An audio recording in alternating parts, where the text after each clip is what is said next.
Dear listener, the great Dr. St. Francis de Sales, not only by virtue of his great learning, but also by his unquestionable love for God and his neighbor, won the conversion of 80,000 Protestants, not long after the Protestant Revolution. He did so by leaving little pamphlets beneath the doors of individual homes of the Calvinist families then living in France. These were pamphlets which were composed and distributed by him. By means of these pamphlets, he defended Catholic Church teaching and refuted the false teachings of the Protestant heretics.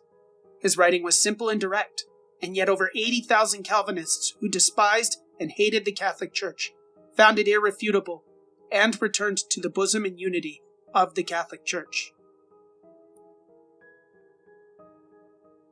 It is in the spirit of St. Francis de Sales that I now set out to defend the Catholic Church in these times. I do not at all consider myself as eloquent, learned, or wise as that saintly Bishop of France, but I hold him as one of the dearest saints. In these short segments, I will set out to expose the abominable Novus Ordo Sect, which currently reigns in Rome, and which has set itself up as the one holy Catholic and Apostolic Church, so as to deceive, if possible, even the elect. And far from relying on my own reason and intellect, I will endeavor to prove this position using the documents of the Church, its dogmas and doctrines, and her wisest doctors and theologians.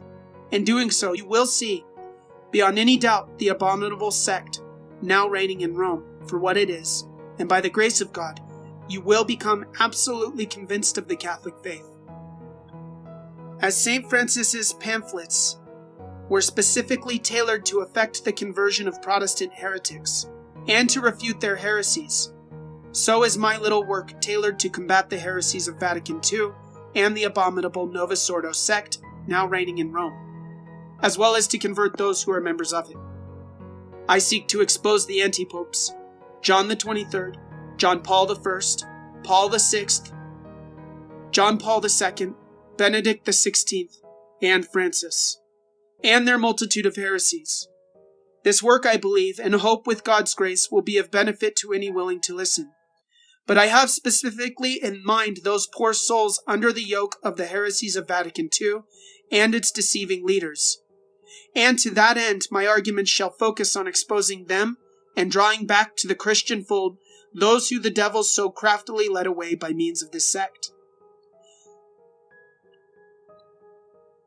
I pray that despite my unworthiness, the Lord God, my Creator, my Redeemer, my end and my all, to give me a lively faith, an ardent hope, and an overabundance of charity, and in so doing that he bless this endeavor by yielding good fruit therefrom, and returning those wandering sheep back to the fold of the Catholic Church, outside of which there is no salvation nor remission of sin.